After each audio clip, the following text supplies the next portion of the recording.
First পার্টের ভিডিওতে দেখিয়েছি আমি শ্রীমঙ্গলের একটি স্পট সহ আমাদের স্টার্টিং ভিডিও, আর আজকে সেকেন্ড পার্টে রয়েছে শ্রীমঙ্গলের এন্ডিং সহ সবগুলো জায়গা। So don't skip the video. এই রাস্তাটা ছিল দুইটা চা বাগানের মাঝখান দিয়ে একটা রাস্তা, মাধবপুর লেক থেকে দার্জিলিং টিলায় যাওয়ার এই রাস্তাটা। সো এই টাইমে আমি সবার ছোট ছোট ক্লিপ নেওয়ার ট্রাই করেছি, কারণ সবাই অনেক বেশি মজা করেছে আমরা এই চাঁদের গাড়িতে। তো গাড়ি দিয়ে যাওয়ার সময় বাতাসে এক একজনের চুলের অবস্থা 12টা বেজে গেছে, আর আমার চুল তো বলাই যায় না, খারাপ হয়েছে, মানে একদম রাফ হয়ে গেছে। তো যাই হোক, আমরা চলে এসেছি দার্জিলিং টিলার স্পটে। আর এখানে আসার পর আমার অলসতা আমি বেড়ে গেছে, বিকজ আমার শুনতে হয়েছে যে অনেকক্ষণ হাঁটা লাগে। এখানে আমি বলতেছিলাম যে আমি হাঁটলে বড় জোর 10 মিনিট হাঁটবো। অলমোস্ট 40 মিনিট আমাদের হাঁটতে হয়। সো কিছু করার নাই, জায়গা দেখতে হলে হাঁটতেই হবে। এখানে আমি আমার ফ্রেন্ডকে বলতেছিলাম যে বান্ধবী ঢং করো না, চলো হাঁটা শুরু করি। একটু মজা করছিলাম। তারপর হচ্ছে হাঁটতে হাঁটতে এক একজনের 12টা বেজে গেছে পায়ের। সো সবাই জুতা হাতে নিয়ে হাঁটা শুরু করছে।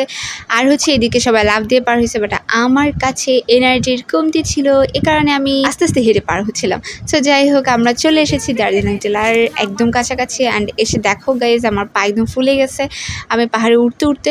তারপর হচ্ছে ওঠার পরে তোমাদেরকে ভিউটা একটু দেখাচ্ছিলাম। এই সাইডে আবার হোঁচট খেয়েছিলাম একটা গর্ত, ছোট একটা গর্তের সাথে। সো এত বিপত্তির পরে আমরা চলে আসলাম দার্জিলিং টিলার একদম উপরে। আর এখানে আসার পরে সম্পূর্ণ ভিউটা তোমাদের দেখানোর জন্য আমি ছোট্ট একটা ট্রানজিশন করে ফেলি। এই ট্রানজিশনটা আমি অবশ্যই রিলসে সুন্দর করে আপলোড করবো তোমাদের জন্য। উপর থেকে ভিউটা অনেক বেশি সুন্দর লাগছিল, আর দেখে মনটা একদম বেশি ভালো হয়ে গিয়েছিল। তারপর হচ্ছে আমরা গোলঘরে সবাই একসাথে বসে আড্ডা দিচ্ছিলাম আর একটু রেস্ট নিচ্ছিলাম, কারণ অনেকটা পথ হেঁটে এসেছি। আর যে প্রবলেমটা ফেস করি সেটা হলো গাইজ, এখানে হচ্ছে কোনো টিউবওয়েল নাই, খাওয়ার কোনো ব্যবস্থা নাই।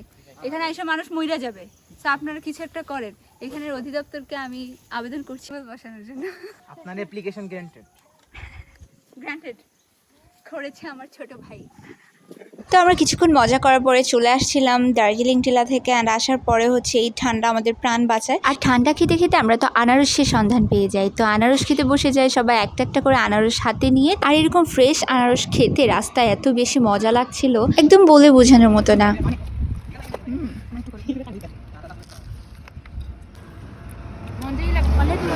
একদম পিওর, মানে গাছ থেকে পেড়ে আনছে আর আমরা মানে আমাদের কেটে দেওয়া হয়েছে। সো নেচার দেখতে দেখতে আমরা আরেকটা স্পটে যাওয়ার জন্য রেডি হয়ে গেলাম। আর এখানে একটা মজার কাহিনী হয়েছিল। সদস্য লেম্বু চুরি করতে বাগানে ঢুকেছে, সাথে আমরাও জড়িত। লেম্বু চোর আসতেছে।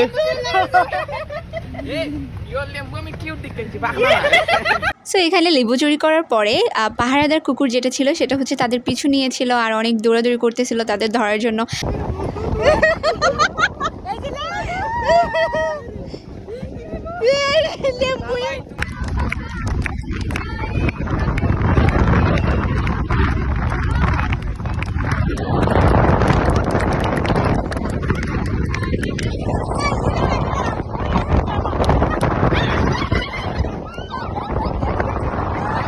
তারপর আমরা চলে যাই বদ্ধভূমিতে। আর এটা ছিল বিজিবি ক্যাম্পের একদম সাথেই। বিজিবি ক্যান্টিন সাইডের এন্ট্রি পয়েন্ট দিয়ে এখানে এন্ট্রি করতে হয়। এই ক্যান্টিন থেকে আমরা কিছু কেনাকাটা করি যে যার মতো। আর এখানে অনেক সুন্দর সুন্দর হ্যান্ড পেইন্টের, তারপর হচ্ছে মণিপুরি শাড়ি, ড্রেস রয়েছে। সো যার যেটা ভালো লাগে এখান থেকে নিতে পারবে। অ্যান্ড আমি এখান থেকে কিউটের জন্য এই ছোট্ট একটা ড্রেস নিয়েছিলাম, কারণ এটা অনেক কিউট ছিল। তারপর হচ্ছে এখানে গোলঘরে আমরা বসেছিলাম কিছুক্ষণ, এখান থেকে কিছু খাওয়া দাওয়া করি। এরপর নীলকণ্ঠে যাওয়ার কথা ছিল, বাট আমাদের কাছে এনাফ টাইম নাই, এজন্য আর কোনো স্পটে আমরা না গিয়ে ডিরেক্ট লাঞ্চ করার জন্য কাছে ধারে কোথাও একটা জায়গা খুঁজতেছিলাম। তো সবাই ভাবতে ভাবতে পেয়ে গেলাম যে চলো কাচ্চি খাওয়া যাক। আর কাচ্চি কিং তো কাছেই আছে।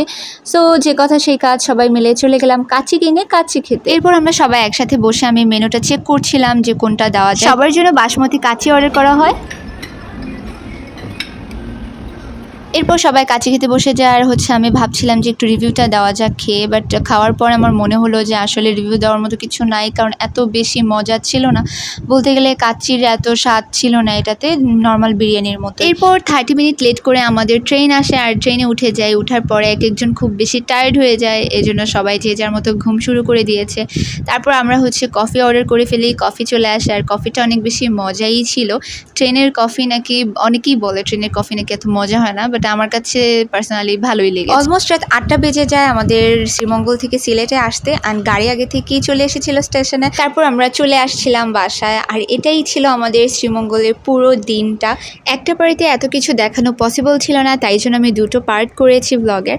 অ্যান্ড কেমন লেগেছে আমার এই ব্লগটা সবাই অবশ্যই কমেন্ট করে জানাবে। আর যারা এখনো শ্রীমঙ্গল যাওনি তারা অবশ্যই আমার ব্লগটা দেখে অনেক কিছু জানতে পারবে, তাদের জন্য অনেক বেশি হেল্পফুল হবে। তো আজকে এখানেই টাটা অ্যান্ড গুড বাই। সবাই ভালো থাকবে, সুস্থ থাকবে, দেখা হবে অন্য কোনো ব্লগে।